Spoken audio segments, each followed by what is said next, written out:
We're live. Alright, hello there. And welcome to episode 2 of Well, it's not episode 2. We did one sort of lengthy discussion of the finale. Oh, hold on. Stream URL. I promised to paste it to someone too, who may be joining us. Alright. Let's go on to that then. Yeah. Also, I really should have done this before we went live, now that we have the option of doing that. And it says, not found. For I'll not bounce. Okay, sorry, I'm just, figuring out this new... I just got a notification saying you're live. Yeah, no, we're live. Yeah. Good. I'm just trying to... Right, hold on a second, I'm gonna see if this URL works. Right, well, anyway, BoJack Horseman Season 1. Yeah. Yep. Season 1. Yeah, that's what we're here to talk about. Okay, yeah, I liked Season 1 of BoJack Horseman. Yeah, I did too. Sam, what are your thoughts? BoJack Horseman's probably one of the best shows in years. Just okay, purely... I'm glad we got that out of the way. Join us next time for Season 2. You beat me to it. Okay. No, I okay. saw it coming, and yet I let it happen. A bit like the Halloween parties in BoJack. Yeah, right. Okay, I'm gonna try and... Because the thing has a stream URL, but it doesn't seem to go anywhere. Right, let's try this one. Not unlike this stream. Not unlike this stream. That's all. Not unlike this stream at all. I'd say that was an unfair dig, but you actually agreed with me. Well, it'll go somewhere eventually, but for now... Just like our lives in general. Well, your lives, I'm married and have a kid, so I'm kind of somewhere. Why did you say that? Oh, I thought you meant the other way. I was like, that's a bit bleak. You made it sound like, oh, I've got a wife and kids. My life's basically over. I thought that's what you were going for then. No. This isn't, the part of the world where once you reach 30, your life is dead. Aww. Okay, right. I had to actually go onto the watch page on my channel to get at the URL because YouTube is YouTube. Okay, so BoJack Horseman Season 1. Well, to start with, this is the season, as we know, where BoJack himself is writing a book, and he, for the moment, hasn't done anything since Horsing Around went off the air. I think that's the first real joke for me in the show. You know, the thing that got me got the first genuine laugh out of me is the typical. They keep telling him how desperate they are to get him to do this, and he spends an entire year just doing nothing, or days literally just not even going past the words chapter 1. We can all relate to that. Yeah, and then of course you see how worse it's getting for the penguin people because they can't actually. I love the penguin guy in that. I like how sad and pathetic he is. It's how it starts. Isn't that Patton Oswalt as Pinky Penguin? I don't really know. I thought it was what's his name? Who makes the show? No. I'm thinking of Neil McBeal. Neil McBeal was Patton Oswalt. Yeah. I like Neil McBeal. Hold on, we'll get to him. I like how he turned up at the end of the show. Did he? Yeah, he was the one. Yeah, he was in the jury. Right. Which is weird because that's our jury. Can one of you sort of check the audio on the stream to make sure it works? Because it sounded fine a minute ago. Oh, okay. You already did. It might not anymore, or yeah. Oh, right, yeah. Well, it's just at the beginning, it pretty much does the whole tells you what BoJack has done, but doesn't really give you an impression of who he is until he literally starts off by mentioning that he's drunk and he's parked in a handicap space. Yeah, I like how it introduces the characters in a very typical way. Yeah, that's a great intro to the character here, and then we get the opening credits. And I'm gonna say this again, even though I said this on the last BoJack stream we did. I watched this for the first time with Sam. He hadn't moved up to Scotland yet. And one of the first remarks he made about BoJack Horseman was how, dead inside he looks in the opening credits. Oh, no. Well, the thing is that the water... Well, it's only over time have we really learned that the water, in him falling into the water, is meant to be symbolic of. Yeah. It's meant to be a metaphor for him being overwhelmed. Yeah, well, that water is used as a metaphor quite a lot in BoJack. But yeah, it's just because the intro is always him just staring at the camera, looking dead-eyed as the rest of the world goes on around him. And this is before, obviously, any of the context of the show came in, but dear God, he just looked so dead. Yeah, it's beautiful. Yeah, and now, for me, the first season of BoJack Horseman definitely felt kind of rough in comparison to the later seasons. It was still finding its place, wasn't it? I read that. I can never remember. Bob Waxberg, who made the show, was overly cautious at first because he wasn't sure how people would respond to the show tonally. Well, and then, of course, they loved it, and he realised that perhaps they were being too cautious when they were trying to get people into it, because they were easing people into the sort of theme of the show. And you've got to remember that the themes that the show touched on were themes that regular television in general try to shy as far away from as possible, because they don't like dealing with depression, and because their entire thing is you can't really you can't do those things because they won't sell or people won't watch it. BoJack thankfully proves all that stuff wrong, but season 1 was also had a lot to introduce us to. Yeah, I mean, there was quite a lot of flashbacks. There was a lot of flashbacks in that first episode because BoJack woke up hungover after his breakup with Princess Carolyn that we don't learn about until after Todd mentions it. Yeah, I mean, these shows either... it's also a lot more comedic the way he deals with things, like the whole... There's a lot more cutaway gags, aren't there? The way he... For example, the whole... When she says he doesn't really... he doesn't want to have a baby because he doesn't respect her. And he says he's never said that. When has he ever said that? And she's like, you literally said it in those exact words, and then you see the flashback of him. Oh, what a cute baby. Ah, baby, where? And he pushes the baby over, runs off, jets in, steals a car, and then crashes it. Yeah, there's none of the subtleness of the later seasons there, is there? You said it with your actions. Sorry, officer, I was running from my girlfriend, who I don't respect enough to have a baby with. Yeah. I mean, when people say cutaway gags, you think Family Guy, but at least here they're plot relevant, Yeah, that's true. Yeah. Although, Todd's history with that cartel is never brought up again. I know, it's never mentioned again. It's just another Todd adventure, isn't it? Yeah. And I love Todd. You're gonna hear me say this a lot, but Todd bless Todd. Yeah, Todd bless Todd.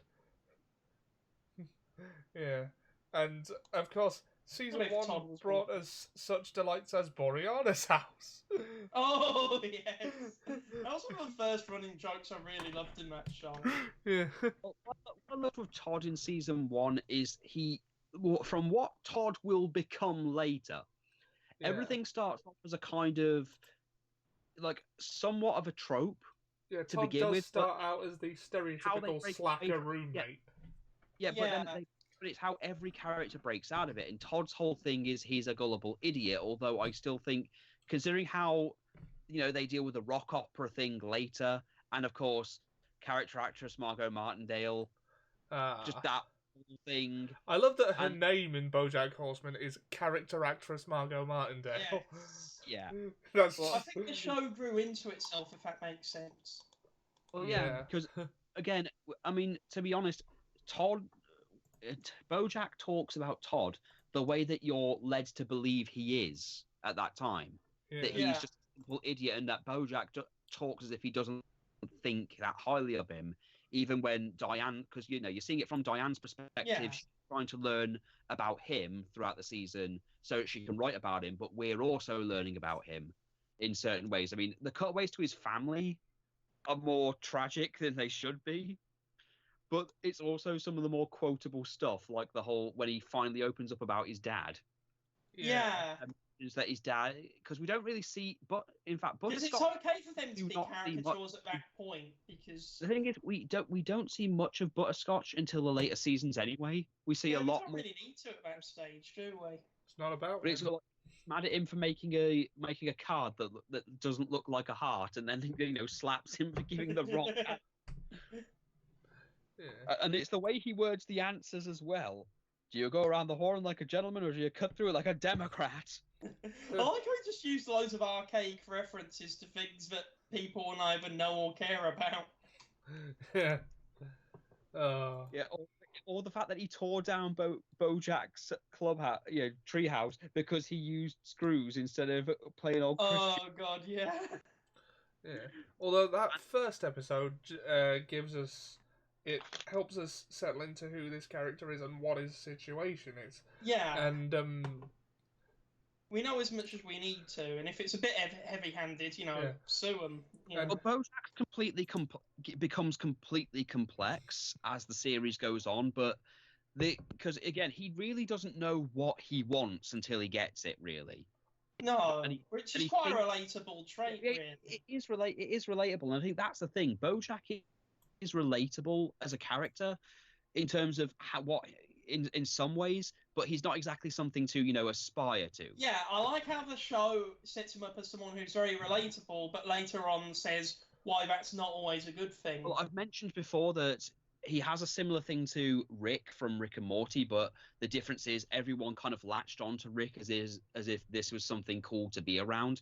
But the way that BoJack Horseman handles it is it shows that BoJack is not his situation, how he feels, and the consequences. And because BoJack, it's very self-aware about the character. BoJack doesn't have the benefit of Rick being able to fix most of life's problems with MacGuffin science.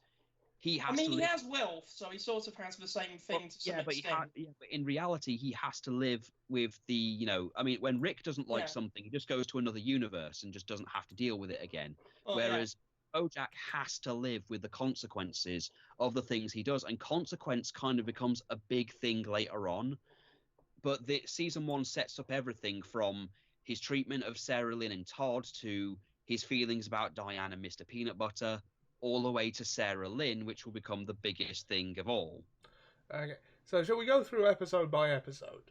Yeah, let's go through episode by episode. Right, BoJack Horseman, the BoJack Horseman story, Chapter 1, which is the title of the first episode.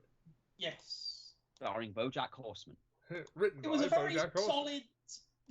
It was a very solid intro, I think. Yeah. It was because it introduced the characters we really needed to, but also still had some funny things like the aforementioned Todd and the cartel. Yeah, it tells us everything we need to know. Yeah. Yeah, I can't believe that. If you remember, BoJack apparently made a friend in the mob, whether he knows it or not. Yeah. I like how stuff like that never comes back, That never comes up. That never comes back. Yeah, to quote the disaster artist. And of course Diane's kind of like, she's kind of our look into this world as well, because she's an outsider to the Hollywood lifestyle. Yes. At this point as well. And you said it right. You said Hollywood. That's exactly what. Yeah, I'm doing it. It's become a habit at this point. Yeah, you've got to be canonical. Yeah, I mean, even though that hasn't happened yet, but I like how he's, to begin with, he's, on a television show doing the interview circuit, doing a very bad job of it, I might add. Yes.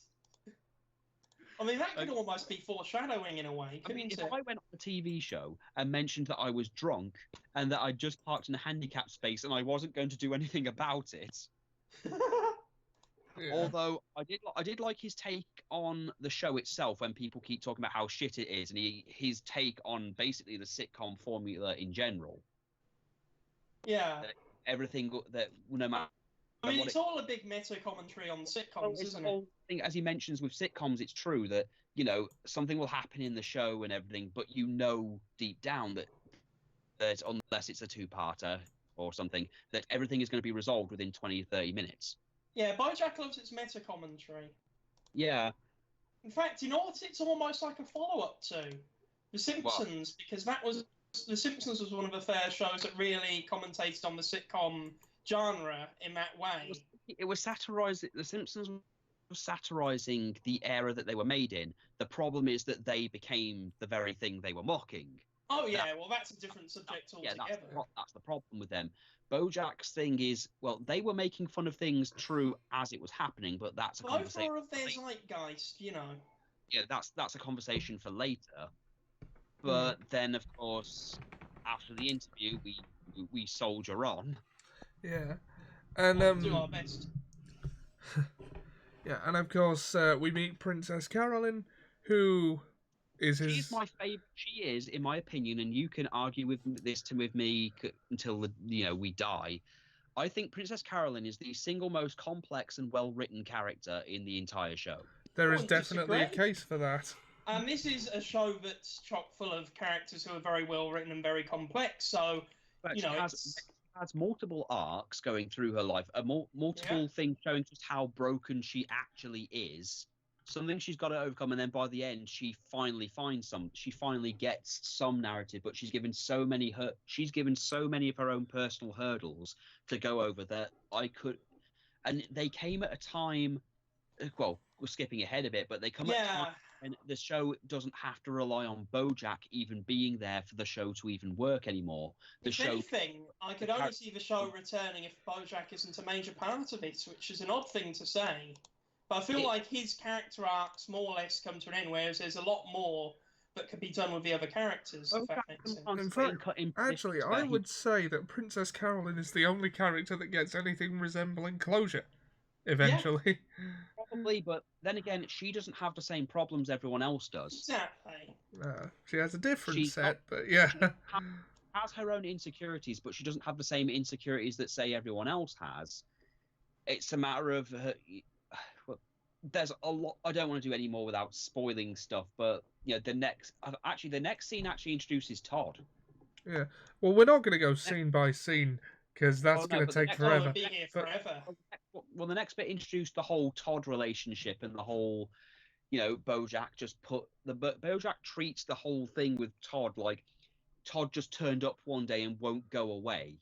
Yeah, and he says, and I quote, "I've had." Yeah, he says, and I quote, "I've had tapeworms that were less parasitic." Yeah, he does treat Todd like that because the thing is when you see how the show goes, he lets Todd stay there, but he gives Todd very little to work with. He doesn't let him have the guest bedroom. He doesn't let him have any space for his stuff. He's confined to his couch. Yeah. And then because Todd helps himself to everything around his house, which, being as I am someone who does most of the shopping in my house, I do get pissed off when I buy stuff and then someone else comes over and then just eats the stuff or I mean that's relatable. Yeah. Well, I've had candy bars and entire meals go missing because someone helped themselves, so I can understand. Someone stole a meal from you. Yeah. Yeah. They literally stole my dinner. So and the episode basically sets up that BoJack is struggling with he is mostly, first and foremost, struggling with depression. Because... he's very pinned down. He's very, very, very, very pinned to BoJack Horseman. I think that these old shows, horsing around, I think that's the thing that needs to be brought up as well. As he pines for that to the point where he's watching it over and over again and even annoys Todd because he won't stop talking about it. I mean, he even watches it during sex. Well, yes, that is nothing. Also, it's got to the Oh, point. that's good comedy. Also, it's even in this episode where he's drinking heavily and doesn't realize he's drank as much as he has, or and then of course there's his whole day. Yeah, there's that whole him having sex while watching his show, and not listening to Princess Carolyn, who has clearly had enough of BoJack, but puts up with it. Then is interrupted purely. I mean, he even eats loads of bread and has to pay for it because he keeps ordering more. He's implied to have bought more bread. That. 9 It's baskets. true. When you're in a restaurant, you do eat loads of bread. It's so relatable. And of course, that's also where Mr. Peanut Butter turns up. Yeah. Oh, you gotta love Mr. Peanut Butter doesn't get a huge amount in this episode, but we do get a glimpse into his. Well, he's a bit superficial. He pretends to be interested in BoJack and then immediately goes off to see his friend Erica. Yes. I like how that joke has been from the first episode to the last episode. It. Also, can we talk about the cop-out thing where we think BoJack's dead? They show that.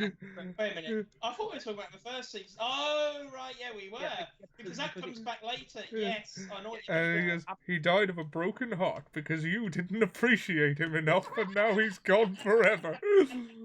Can we just talk about the fact that the thing that would have caught newcomers off is the fact that you haven't seen the kids yet since the show, so you don't know how they've aged. So, they've aged up a little bit. That could very well have been Sarah Lynn.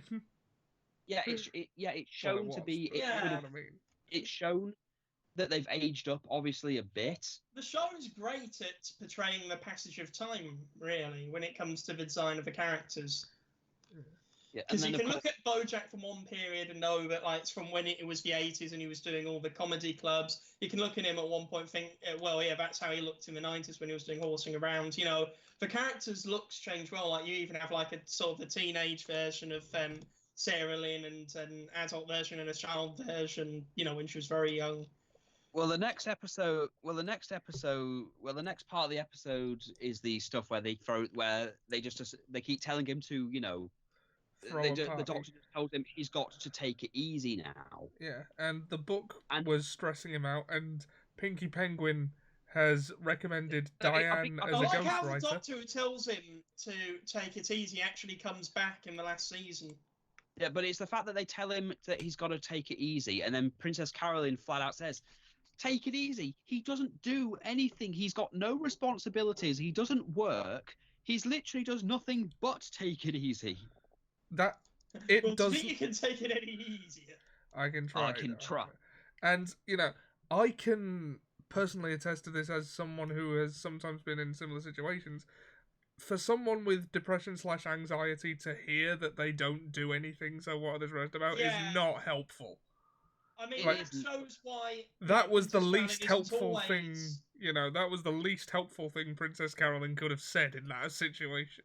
Exactly. Yeah, but Princess Carolyn, how many of them do you think actually know he's suffering with depression or anything? Well, precisely, and she probably wouldn't know because her weakness is that she doesn't always take as much notice of people around her as she should. And LA is a superficial town in BoJack Horseman, and possibly in real life. I don't know, I've never been there. And that's rubbed off on Princess Carolyn to some extent, but not to the point where she can't empathise with others. But then one of the other... Well, how true to life is it that you can see someone where the signs are obviously there that they're struggling and just not see them? Yeah, well, that's my life, I think people are completely oblivious to that surrounding me. Yeah, well, unless you directly point it out, but no one's going to do that. Well, yeah, because, why would you? Yeah. Yeah. Well, then they have the party and invite Diane, whereupon, of course, he meets her for the first time, and he opens up a little bit, showing how he feels. He says things about how he feels about Mr. Peanut Butter, and how it shows enough. It shows that he can. He feels that it's that he feels that Mr. Peanut Butter is stupid because he doesn't realise how depressed he should be, how miserable he should be. Yeah. I like how awkward it was when she said, "No, actually, that's my husband." No, my boyfriend, Mr. Peanut Butter. And they weren't married at that point. The following exchange is just something. It makes me laugh because he keeps clarifying that. So you are going out with you. You were attracted to this. This penis has been inside this vagina, but in a sexual way. Oh yeah. Oh yes. And then he just pukes up a mountain of cotton candy over the side, which is completely incidental, not indicative of his. Yeah, to quote Hannibal, that's incidental. Yeah. And of course, the episode ends there, and we go on to episode 2. BoJack hates the troops. Oh yeah, I think that's what people are expecting the show to be more like. Just a bunch of jokes. Yeah. We get to see the aforementioned scene in that one where his dad gets mad at him. Yeah. Oh, going back to the first episode though. One of the things Diane says is actually I think worth mentioning. The whole thing she says about the Brady Bunch dad. Yeah, and well, firstly, it's something worth remembering. It's like I don't know if this is actually true or just written for the show, but she says that the dad on the Brady Bunch, hated being on the Brady Bunch because he was a real actor and considered it beneath him. Yeah. But most people don't even get to do the Brady Bunch version of the thing they want to do, so BoJack should really appreciate what he has. Yeah. Yeah, I liked that quote. Yeah. And, well, Diane points out he's in a really good position because he doesn't technically have to do anything. And that's kind of the problem for BoJack, because left to his own devices with no real pressure and direction to speak of, he just sort of drifts. Yeah, it's one of those people who needs a sense of structure in his life. Yeah, and I think he needs a structured environment. I mean, that's why he does well in prison. But whoa, dude, we're not there way yet. Ahead. We're not there yet. Okay, sorry about it. This time.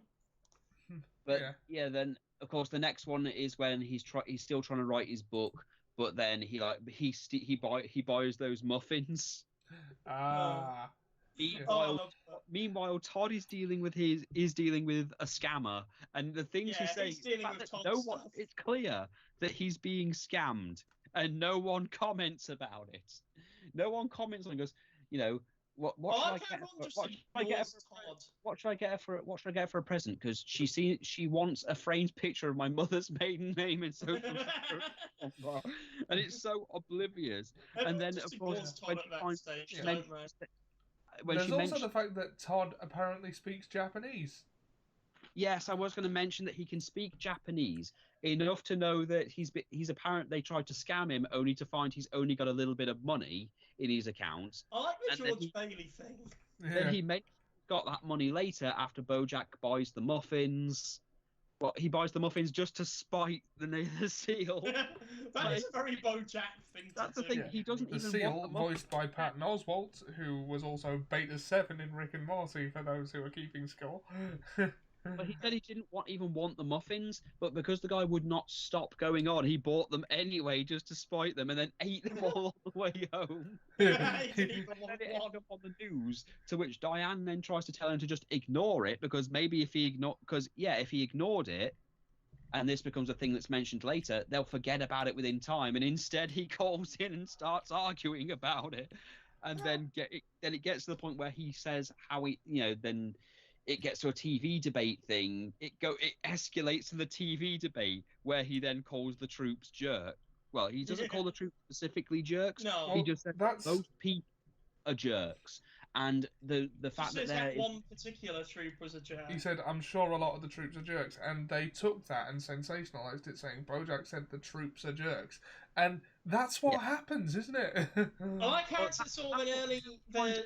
Diane was trying to warn him off, because really all he was saying is most people are jerks anyway, and it's not as if giving them a gun and telling them it's okay to go and kill people changes it. All he's saying is that most people are jerks, and they took it that way. So suddenly it gets to the point where it's having to hide in the car and everything because everybody wants, especially those two birds. That it sort of gives us an idea of how bewildered BoJack works, doesn't it? Yeah. Well, the media are just looking for any excuse to pounce on anything. And we Vince. laughed. Oh, how we laughed. Ha ha ha, we chortled with rapturous glee.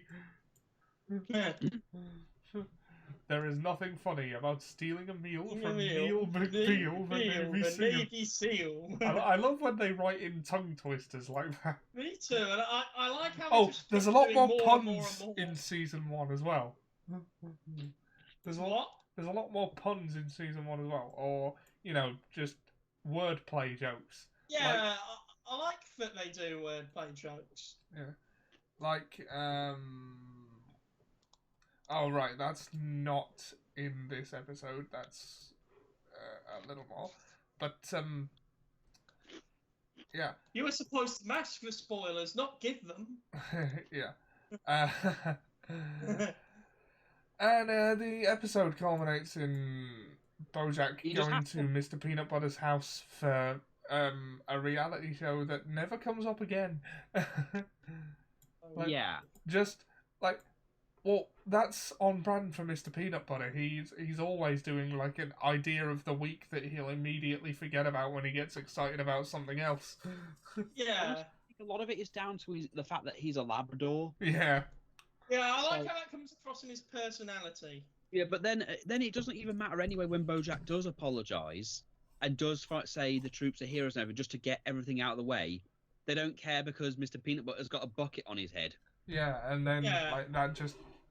Yeah, I love that quote, and I don't think it's much of a spoiler to say it, but in the last episode where Princess Caroline says that Hollywood is both the most judgmental and the most forgiving place in the world. Yeah, well, she doesn't say it in so many words, but yeah. I can't remember. She says people had short memories. It's the best and worst thing about them. That was the quote, yes. I couldn't 100% remember the quote off the top of my head. Yeah.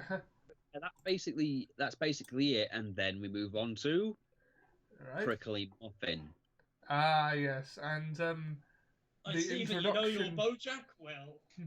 I see that you know your BoJack well. And Prickly Muffin introduces Sarah Lynn. Yeah, the erstwhile and the star. Prickly Muffin.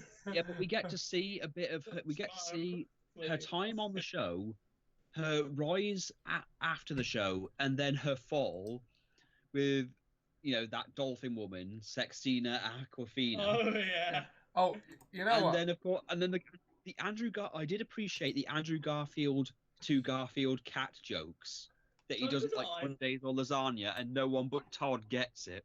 Yeah. Oh, Todd. And well, BoJack basically spends the episode trying to recreate his sitcom relationship with Sarah Lynn. And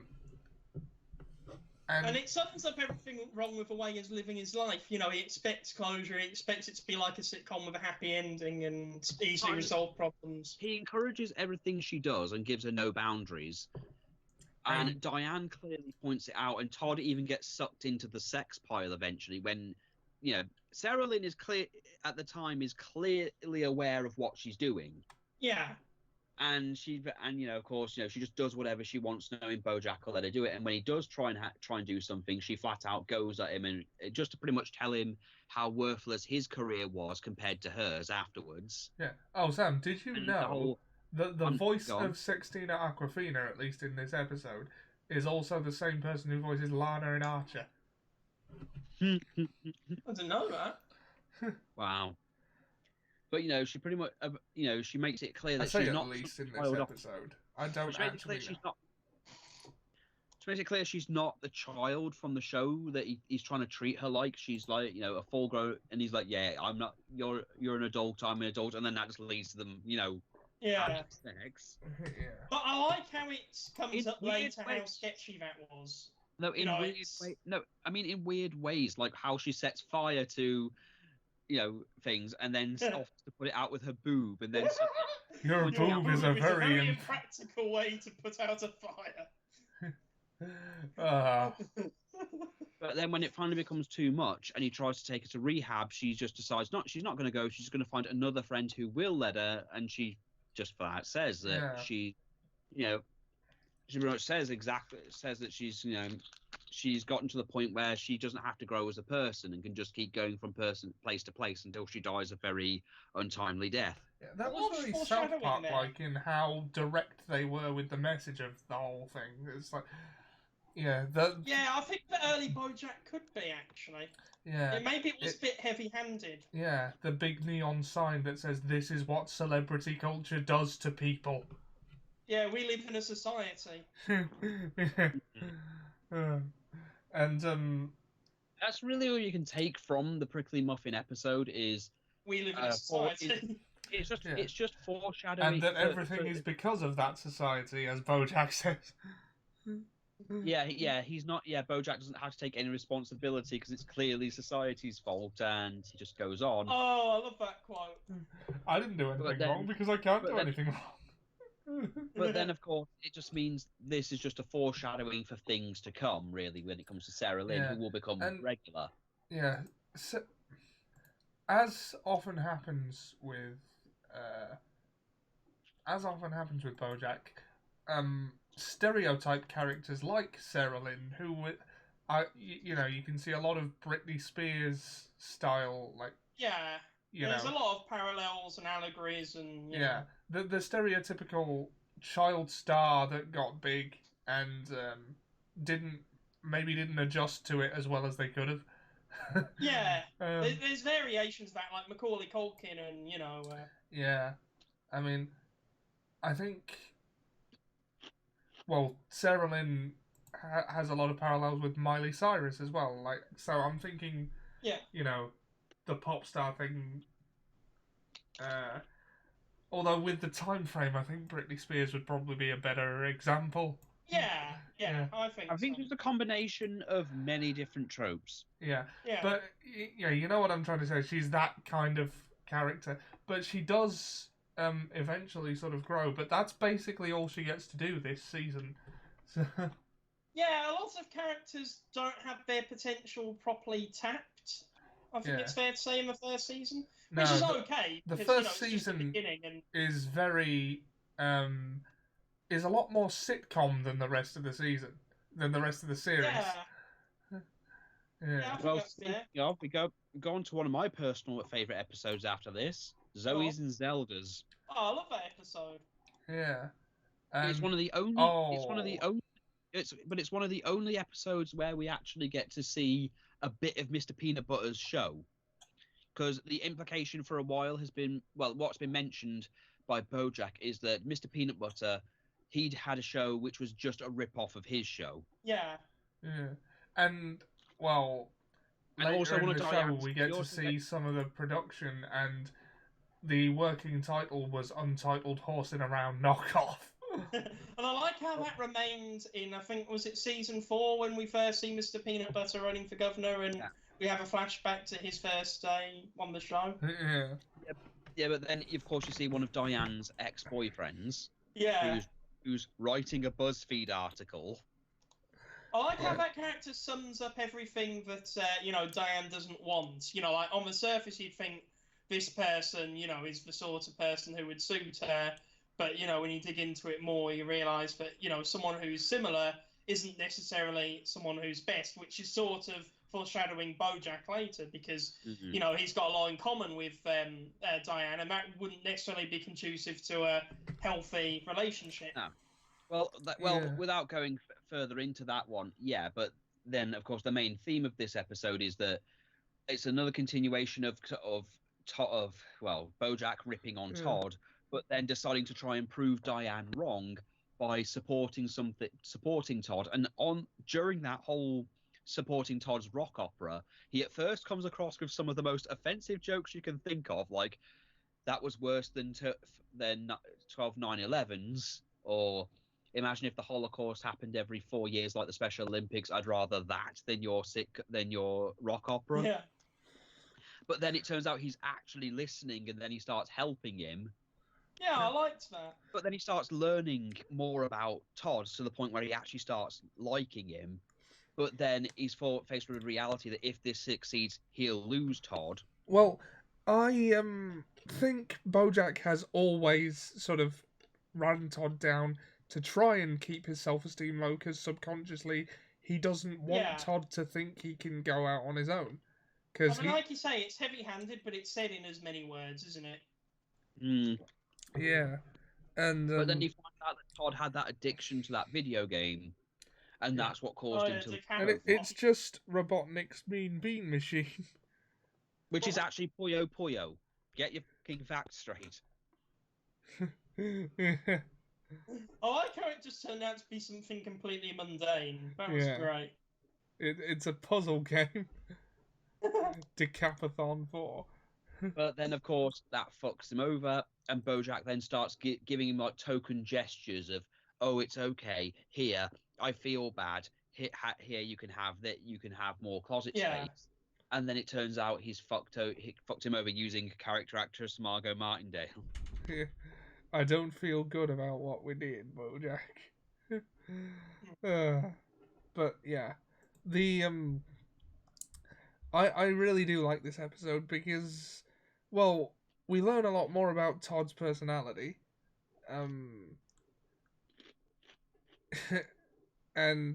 It's a he. shape of things to come kind of episode, Not isn't only it? that, we see also how far BoJack's willing to go to get what he feels, he wants. Yeah, like Yeah. we do see how selfish BoJack is to a point, and how creative Todd can be. This is the first instance of Todd's creativity shining through, and not the last one. Yeah, it's the first instance of, an idea that there's more to this character that meets the eye. But also, I do also find it funny right at the end when that guy is talking to Diane, and he does that whole speech about how, about Diane's book and the whole thing he's doing to basically ruin Mr. Peanut Butter, to make fun of Mr. Peanut Butter. And then as soon as he's done and he leaves, Mr. Peanut Butter is in the room. Yeah, he goes, "I like that guy." I like how it, sort of foreshadows how he just gets screwed over by everyone, and it still doesn't harm his opinion on them. Yeah, and the next one I think is an episode that makes me think that Ollie. I think Ollie likes this one. I'm not gonna make an opinion. Make that. All of them. The Live Fast, Diane Nguyen. Yeah, that was the one with the family. Yeah. Where they go to Boston, and I like those characters. I think they were really underutilized. What, Diane's family? Yeah. Now I think we got exactly the right amount of them. To be honest. You probably are. All that really comes from this is we see that Diane had a shitty upbringing, and that she'd lied to BoJack at one point about her relationship with her dad, but went back to try and be civil. And a family manipulator, that's really what it is. They manipulate her into doing everything for them, and then they don't even do the. Well, it's not even manipulation. It's straight up emotional abuse. Oh yeah. Yeah. Like, I mean, manipulation is subtle. This is just her mom guilt tripping her, and her brother's just begging her for help because they're basically useless.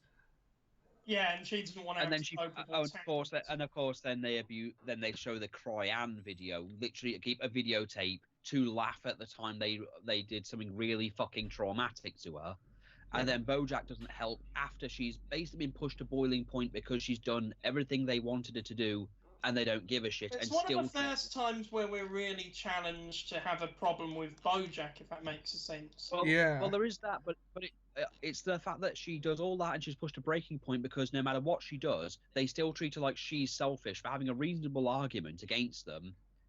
And then BoJack makes that one comment about how Diane isn't a big shot. She literally lives with her rich husband, her rich boyfriend, and she's writing a book that she's not going to even have a name on, and that pushes her to the point where she goes crazy, steals the chum's dad, and then drives off. But BoJack at least listens to her earlier to where she went because the family don't know.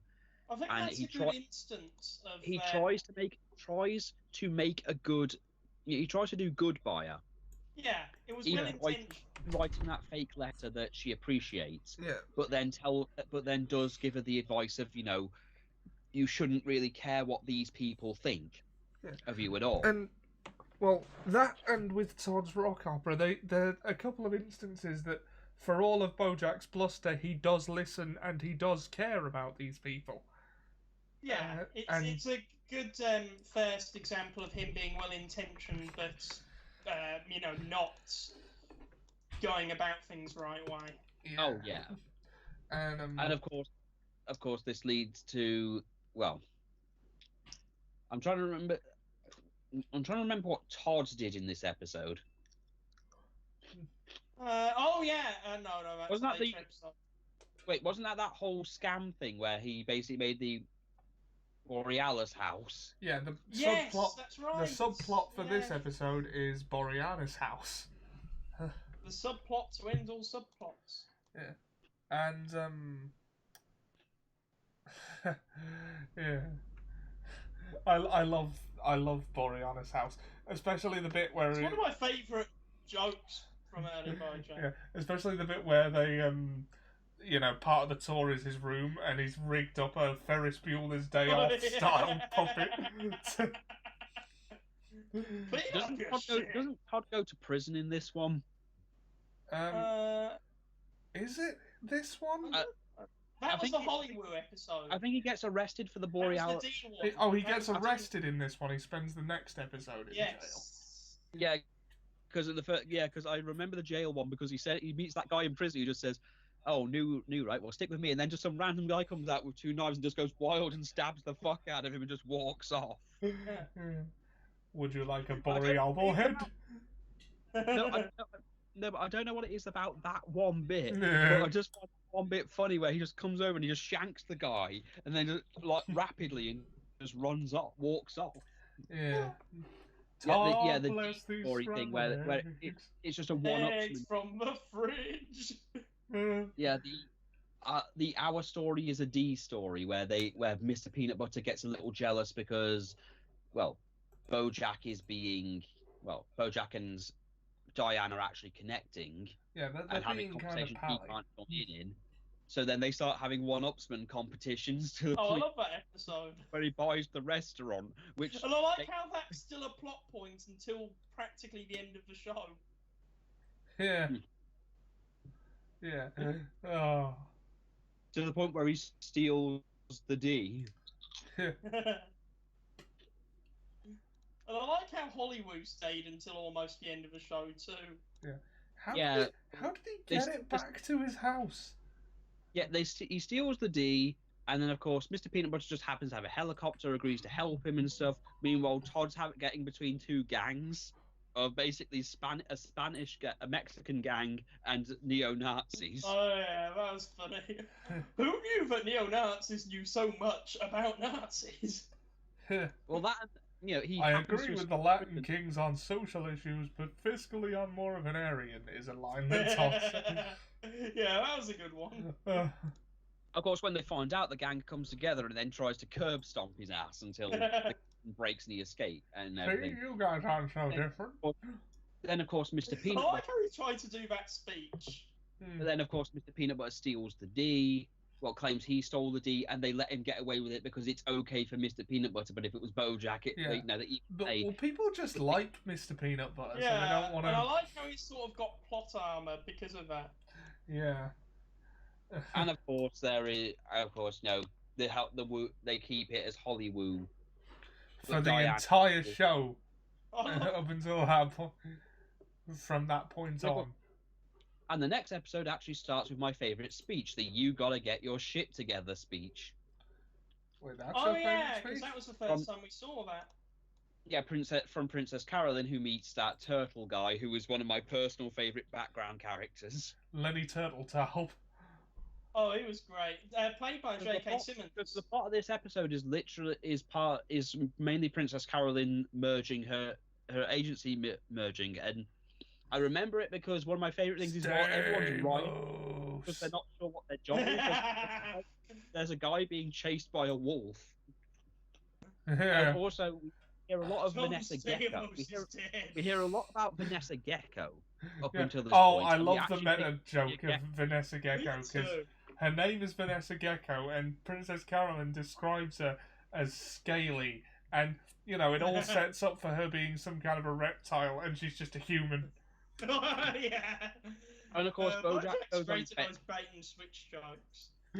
Oh, BoJack does do his bourbon commercial, and Todd ends up doing it and gets an ego. The urban German bourbon. Oh, you missed out one of the good jokes in our story is a D story, the Beyonce one, when all the single dollars. Yeah, all the single dollars. All the single dollars? Bills. And she is a survivor, and presumably she will keep on surviving. Yeah, that's what I was talking about when I said there were a lot more puns and wordplay jokes this season. Yeah. Is an urban German bourbon? Is it me, or are you speaking like a muppet? I need to get the jargon of this urban German bourbon.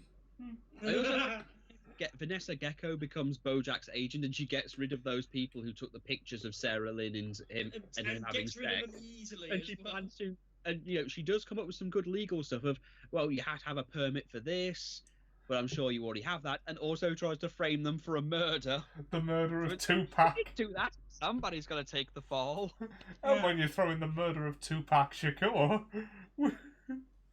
Meanwhile, Todd is basically being an asshole because he's drunk on prop bourbon. Oh, that was great. Yeah. Oh, and of course, Princess Caroline's got that project about Ava Braun. Yeah. But then manages to turn it around by turning it around and getting another movie. And this is also when BoJack gets the call from Herb. Yeah. He's told early on by Sarah that Herb's got ass cancer, so he decides to actually get in contact with him, and Herb does not sound happy. No, I seem to remember that there are 2 episodes dedicated to the time spent in this episode, because you see both sides. Like, doesn't BoJack spend most of an episode in Malibu talking to Herb? Yeah, that's the. I think there's the episode, The Telescope. Yeah, that's the next one. But he's gone for most of this one, isn't he? Perspective, because she wants to get him a job. She's trying to get BoJack a job, and the new movie that she's gotten would be perfect for BoJack, and it's because he tells her, "You better have me a job by the end of the day." And then when he gets the job to, I think he gets the job to him, and while he's on the phone, he's just not really into it, and he's not happy. Oh yeah, because it's absolutely the wrong time for that conversation. Then the Telescope episode explains as to why, and of course, that episode we get to see a bit of him explaining to Diane how his relationship with Herb started, and as Ollie has mentioned on multiple episodes of the podcast, he meant his first words, not counting what he said on stage, was "get cancer." Yeah. Get cancer, jerkwad. Yeah, those are the first words he said to Herb, who now has cancer.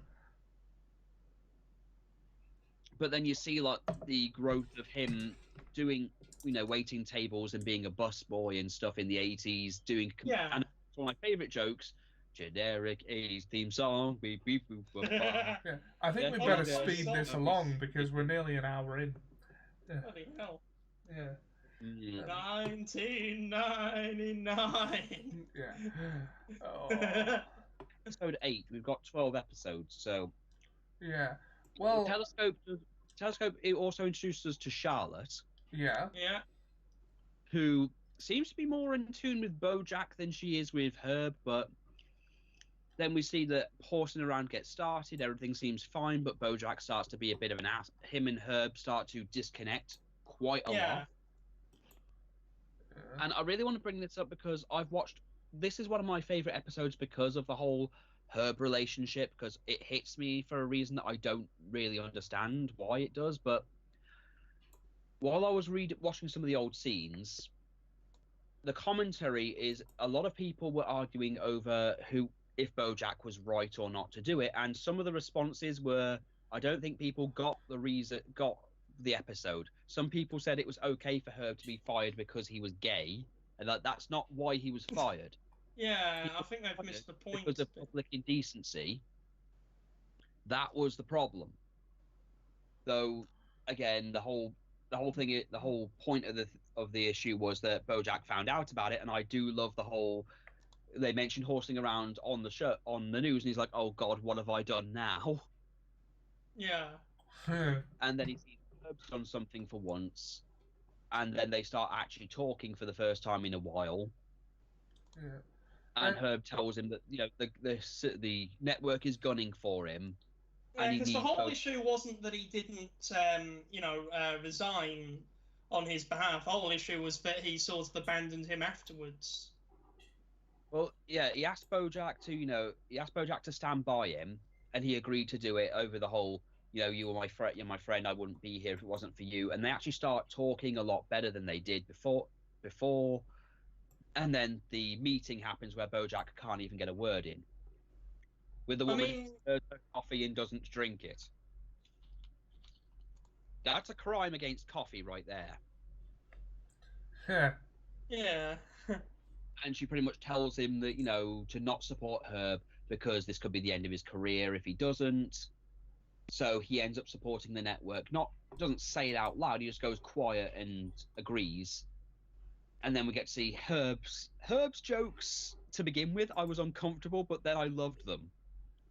Yeah. Yeah. Oh, come in, you're letting the cancer out. Hey, how are your utensils? They're fine. Because if you want, I've got a knife that you left in my back 20 years ago. I should have seen that coming. Well, Who asked about utensils? Well, I think he did everything he could to make him feel uncomfortable. Yeah, but as it goes on, right after the juicer joke, the juice controls the media. They start to get on a lot better, and it becomes like the old days. Yeah, well, they united through humour, didn't they? Yeah. And it seems to be okay, because I think the thing is that people misunderstood of it is that BoJack was never going to have, the full forgiveness of Herb. And he was wrong to expect that. They could have had a mended relationship at least. Yeah. Over time, because afterwards Diane convinces him to go, tells him, is this really how you want to leave it? Because they leave on good terms, but then he goes in, apologizes for what happened, and then Herb doesn't forgive him. And all BoJack had to do then was just say, I understand, and then just, that's all he had to do. But he kept saying... And the tragic thing is, I think in later seasons, that's what would have happened. Well, there's a question to be asked in, would Herb's forgiveness have made a difference? Well, what do you mean by that? Even if Herb had forgiven BoJack, would that have made him feel better about what he did? No. I don't think it would have fully fixed it, but he might have felt a bit better. But again, it's the insistence that he kept saying, no, I don't think you understand. I said sorry. And Herb tries to tell him, yeah, and I don't forgive you. And tells him, you don't get that. You don't get that happy ending. I think BoJack kind of felt a bit attacked by the fact that Herb was expressly denying him what he wanted because he wanted it. Yeah. Herb wasn't even mad about the job anymore. That had passed him, because he did say that he felt that if he lost the job, that would have ruined him. That would have been the end of him, and it wasn't. Yeah. His life continued on with that. So he was more upset that BoJack didn't even try to keep in contact with him even after it. He just that was the point of contention. Yeah, he cut him off completely. Ironic. You know what? I'm not even gonna. No, I was just about to spoil something. I won't do it there. I was gonna say there was a bit of irony to that later on, but BoJack. But then they start. Just get. Obviously, Herb is pissed off and kicks him out. Yeah. Then he grabs the kaleidoscope. They fight for a little while, and then Herb just tells him, and of course, that's the kaleidoscope he gave him earlier as well, which sort of adds to the... Yeah. And then, of course, he tells, BoJack says he doesn't know why he came over, and he goes, oh, he does. Yeah, you do. Herb knew full well that he only did it. Yeah. He only wanted him to say sorry, wanted him to accept his apology, just to make himself feel better. Oh yeah, just to settle his own conscience rather than anything else. And I'm not of the opinion that it would have worked. If he said, I don't forgive you, and BoJack sat down on the bed and said, to be honest, Herb, I don't reckon it would make a difference if you did. I have to live with the shitty thing I did either way. Then again, it would have been all about him. Yeah. Yeah, well, that's the thing. It was all about him. So he also in this episode, Todd's little mini story is him getting robbed and having a whole head talk, heart to heart with two people who, once he feels vulnerable, they rob him anyway. Yeah. And then I BoJack liked that. leaves him unconscious in Malibu. Also, they can be seen in season 6. Oh, Yeah, they were robbing the house in the first episode. You know when BoJack goes to the house party in the first episode of the last season? okay. They're in the background robbing the house. Well, anyway, as they're leaving, obviously the call from Princess Carolyn comes through, and then BoJack stops for a while. He does that whole awkward kiss with Diane. Oh, yeah. I mean, Yeah. he also that's the further next lets episode. himself down there by not immediately addressing it. Because he could, like, Diane doesn't know at that point that he's in love with her. He could have just said, sorry, emotions were running a bit high, and I grabbed the only thing. Yeah. I grabbed the only comfort I could think of, and, like, you know, just own up to being a little bit shitty at that point and just try and forget about it. But no, he lets it stew, and that, no. It worked out in the end, though. Yeah, eventually. Yeah. But BoJack's never really one for directly confronting the things he does. No. Yeah. And meanwhile, Princess Carolyn has spent a lot of time trying to get him a job, and she's made it clear how much of a labour that is for her. She's said to BoJack, Yeah. you take up 80% of my time and make me 0% of my money. And she does manage it. What was the job she got him again? Do we know? I'm trying to remember. Yeah. I mean, obviously it didn't end up being that important, but...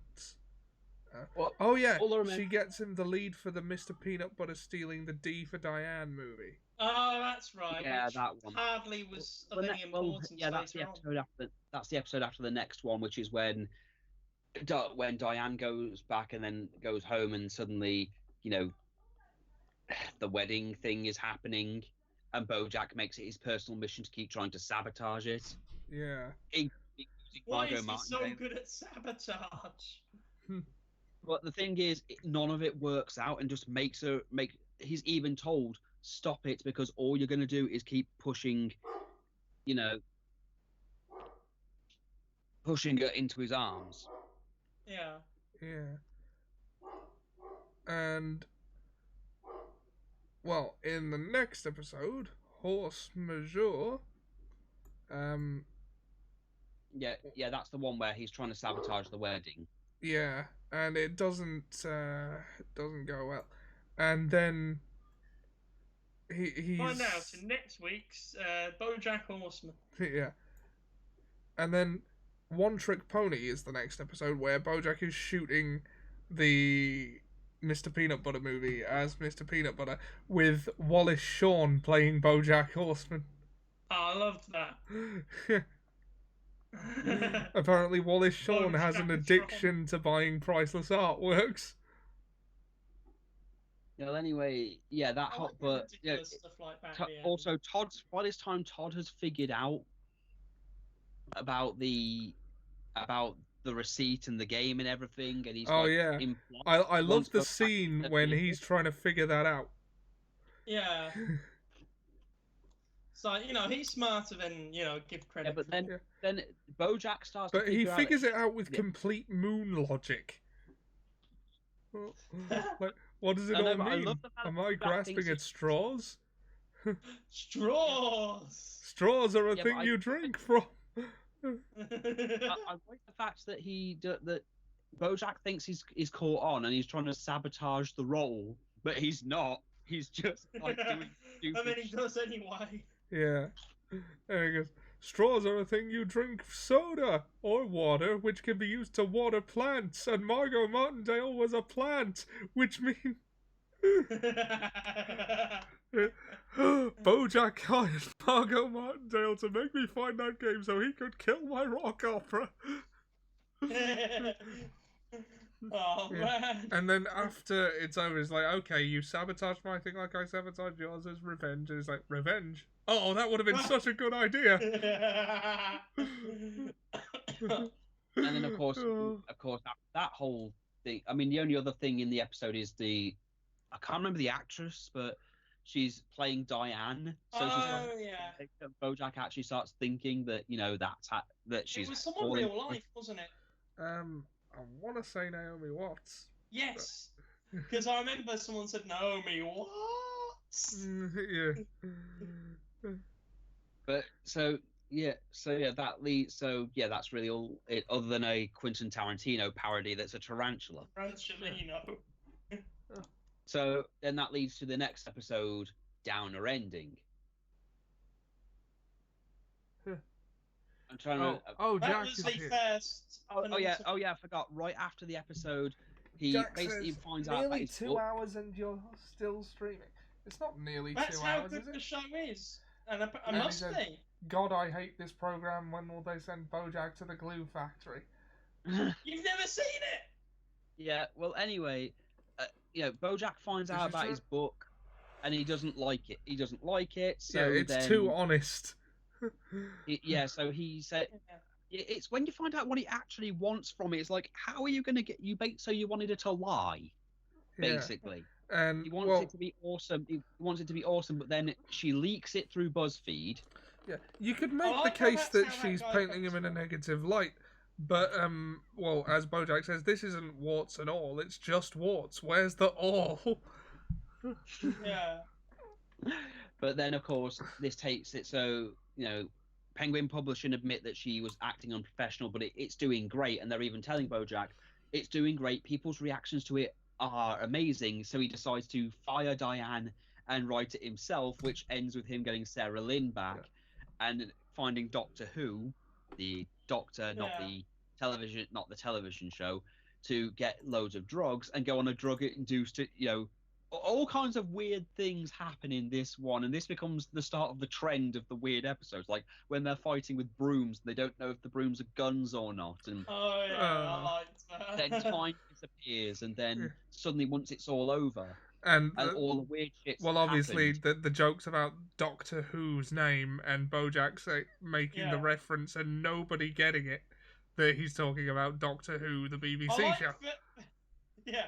But then, of course, they send the entire thing to. He sends his new book to Princess Carolyn, who tells him that it's awful. It's just awful. It's a complete mess. It's absolute. And he's even embedded a bunch of conspiracy theories about 9/11, and even a bunch of YouTube videos that cannot possibly work in a printed format. I loved that joke.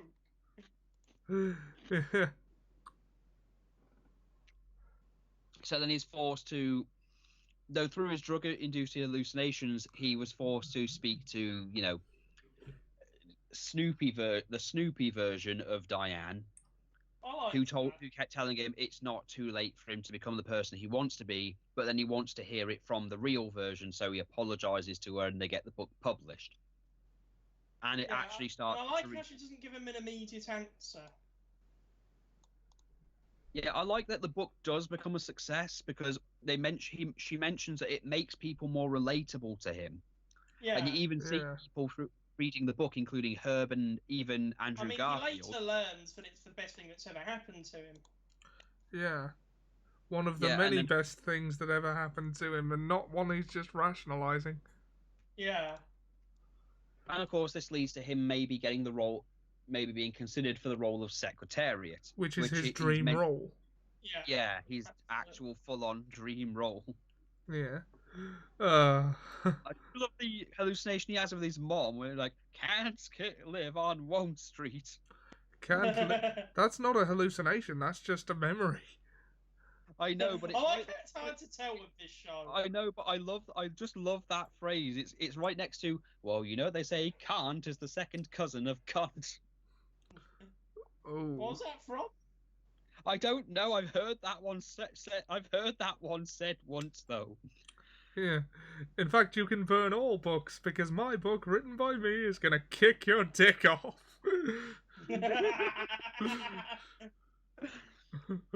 Oh. I salami, the guy's a kami. I think Pinky Penguin is one of my favourite recurring extras because he's Yeah, never he's overused, and every time he is used, it's funny. Like, just One an of my issue with favourite bits of his is actually in the last It's episode. because Is he's it always in a miserable situation. yeah, just an Because there's issue with the always- bank and a lack of money lack in of it. money in it? And the fact that he went out for dinner with BoJack and then expected BoJack to foot the bill because he can't even afford food. Or that his office is at one point even in a telephone box. Yeah, he says to Diane, call me, but hang up after one ring and I'll call you back from the phone booth where my wife and I are living right now. Oh, I love it. Oh. I want to say poor bugger. I do love his joke when he went, "But you publish other things." Oh yeah, when have you ever seen one of our books? When I was thought the I last saw time something. you saw a book? It has been a while since you've seen it's been a while since I have actually seen a Penguin book, to be perfectly honest with you. Yeah. Ever hear of a young adult franchise I've called had- The Swamp Monsters of Malibu? No. Then why did we spend $200 million on marketing?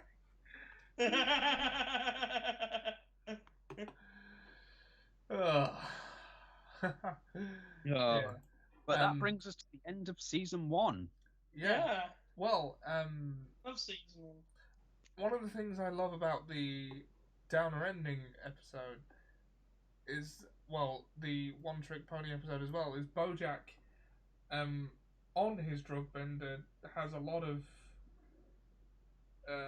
hallucinations, and there's a lot of messages in there, less heavy-handed than they have been thus far. And Yeah. a hallucination of Diane comes up with what is basically one of the main themes for the show, in that it's never too late to be the person you want to be. Yeah. And Fair. and he asks Diane at a panel, "Am I doomed to just be the person in that book?" And it takes him a long time in the show to realise that no, he's not. But Yeah. Yeah. Also, can we talk about the fact that he won a film award for his book, and he Yeah. does bring that up? yeah, I love how It's this not show to the great doesn't Mike even Horseman how try he to. always gets everything he wants. Yeah, And it still doesn't Oh, make yeah, he also starts doing that Phil Collins thing where he starts carrying his award around everywhere. yeah. You remember that South Park episode where Phil Collins turns up to pretty much stop Timmy from becoming more famous than him, and he's always got the Oscar in his hand. Yeah. That's what I kept thinking of. Yeah. So, season 1 is a little rough around the edges, on the whole. But as Eb said, it's finding its place in a market that didn't know it wanted it yet. Yeah. Yeah. Yeah. That's I good. think, I think the best way I can explain it is the first half of it is it trying to find its own feet, and then afterwards it's just going into the BoJack hijinks we all know and love. Yeah. Yeah, the BoJinks. Yeah. Of course, we'll be going on to season 2 very soon. Yeah. Oh yeah. So I love season 2. So, I love all the do seasons. either of you have anything to say about season 1 in general, like by and large? Not specific events, but more sort of... We forgot to mention one important thing. I What? think it's underrated. Vincent Adultman. Oh, Vincent. Vincent how have we Adultman. not I forgot mentioned him? Mention Vincent fucking Adultman, and the fact that only BoJack can see that he's, a child and 3 kids in a trench suit. Well, it's left ambiguous It as... existed Well, after a while. it's left ambiguous as to whether or not BoJack is the only one that knows or BoJack is the only one that cares. Because I think it's more he's the only one who cares. yeah, because Princess Carolyn never expressly denies that Vincent Adultman is 3 kids in a trench coat stacked on top of each other. But I think Shady Do-Rags did a video on this, yeah. on the whole Vincent Adultman thing and how important he actually was, but Although for a while, it is you know, later implied in, I think, season 2, that she might not know that that's what's going on. But It's ambiguous. it's left ambiguous as to whether or not BoJack really is the only one that sees this blindingly obvious fact, or whether the other people just don't really care.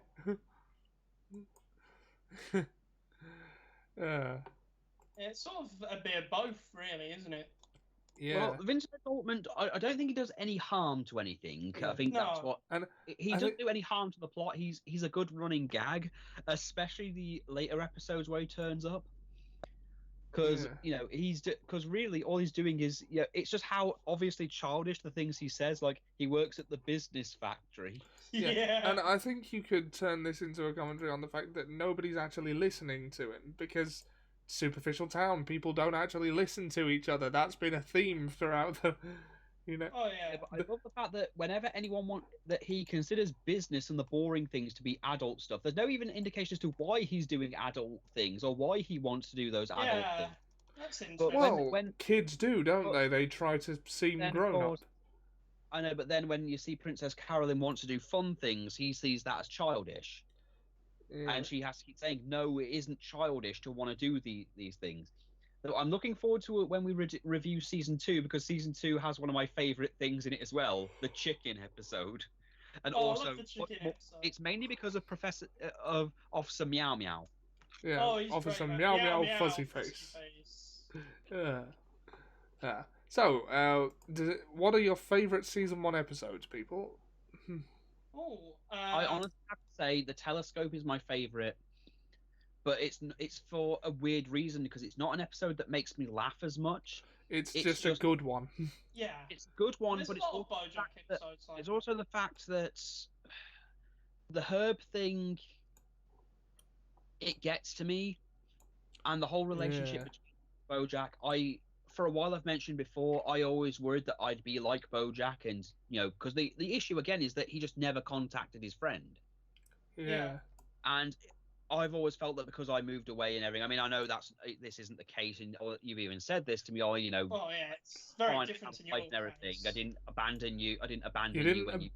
Thing. Yeah, no, I never thought you were abandoning me by leaving and pursuing your own life, Sam. I'm only saying this because a while back, I won't name names, but a friend of mine who's very close felt that because I was leaving, that was it. I was abandoning her, and that she'd never see me again.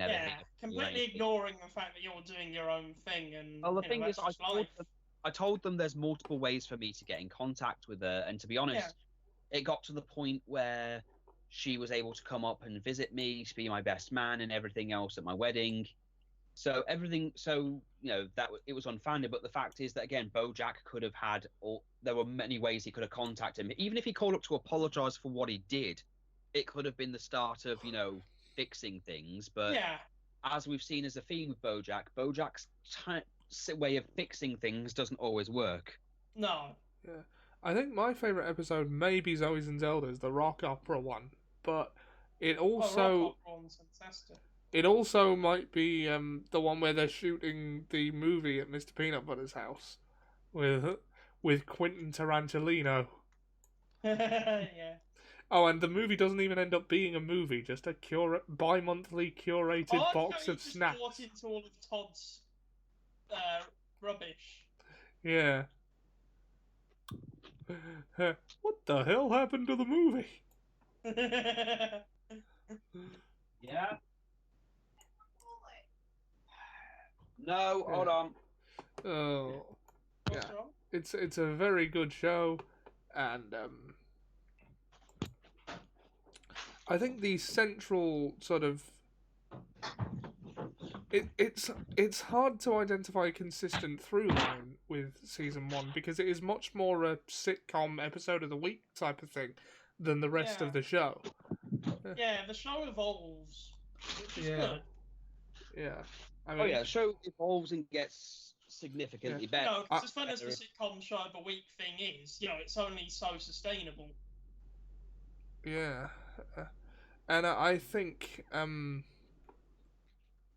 the closest thing to a through line is BoJack coming to terms with the fact that not everybody needs to like him, or he doesn't need to be perfect. But yeah, because he definitely has that sort of insecurity thing where he feels that everybody. I'll be right back. yeah. Okay, BRB. Well, we're about wrapping up. Yeah, we are, aren't we? Yeah. Doing this a while. Yeah. Yeah, apologies for that. I mean, BoJack's the only one with a character arc to speak of this season, because it really is just about him.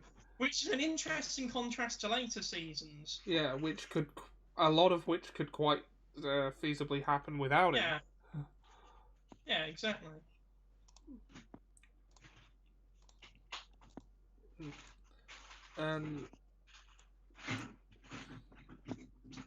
Well, there's also Diane, and the whole her coming to accept being married to Mr. Peanut Butter, and that's another one. Then getting the offer from what's his name to go to the third world to document his. St. Clair, was it? Yeah. I really wanted to say Jerry St. Clair for some reason. Yeah. Paddy has needs. Right, well, I see no reason to drag this out any further. I think that's all we've got. I think that's about it.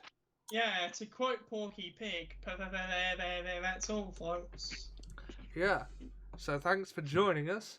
We will be back. You're not welcome. No, you are. I'm kidding. We will be back probably next week. You are always welcome. I don't know what that was.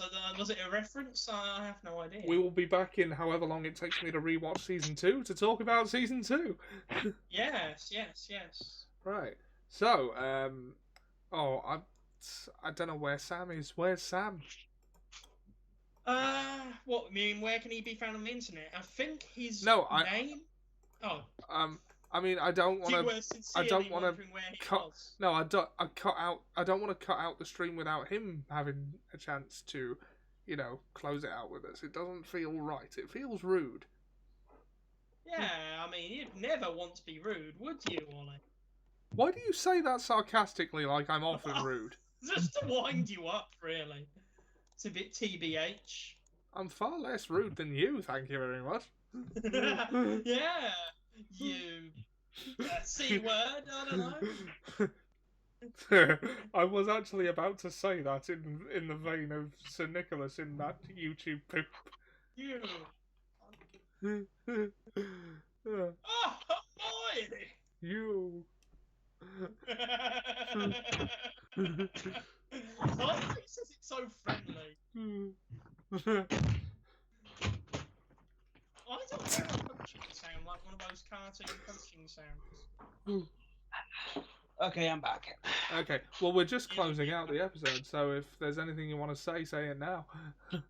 Yeah, I'll forever hold your peace. Or don't, no one cares. Yeah. Well, I'll say in general is that season 1, as you said, it's really fucking rough when it comes to, well, its start, but to be honest, it's much more BoJack-centric than the other seasons as well. Yeah. Well, it's got to establish BoJack and the other characters themselves. But to be fair, later seasons do make it a habit to show off the other characters a little bit more. Yeah. I think season 3, I believe, just doesn't have BoJack in it. Like, the first episode of season 3, not the entire season. Yeah. I kind of liked that. Characters end up becoming so well written by that point, or they have things that BoJack. They can carry the show by themselves. Yeah. Well, they can carry the bits of the show because there's parts of the story that can be done. Because really, BoJack isn't doing anything at that point. Yeah. Anyway, we've been going on forever. I think we really should call it here. You want to plug yourselves, guys? You can find me on Murasaki's Pit on YouTube. I haven't really gotten anything going on at the moment, but we'll see. Well, I'm Hirosknight. I do the SMP show of Mike and Pete, which we're hoping to revive soon as we find a new station, because the last station well, we've had 3 offers. Nice. One of them hasn't responded since, and the other 2 we're chasing up at the moment. Okay, cool. Well, good that you're doing something, even if your thing is a mockery of my country's party. Well, not really. How it originates from is that Mike, we were coming up with names, and then Mike says, "Oh, what about SMP?" And I was like, "What do you mean the party?" And I said, "No, SMP," because it said Mike P. Ah, I Have see. you only just figured it out? Yes, Said yeah. Mike P. Well, usually when I think of a project involving you, I sometimes think you and Pete are the brainchildren of the entire thing, and it's literally centered around you, and everyone else is just the afterthought. I contraire. Mike comes up with most of the good stuff on the show. Yeah. Right, so anything else? Oh, you can also find him on YouTube at Hirosknight, where he does some streams or videos and whatever else he feels like doing at any given time, I guess. And you'll often find me in the kitchen at parties. Yeah. Well, I guess that's it then. All right, Season 1. we'll see you next week, or however long it takes for me to rewatch season 2. Okay, see you then. Right, see ya. O to the L to the Y to the Johnson. Bye. Bye.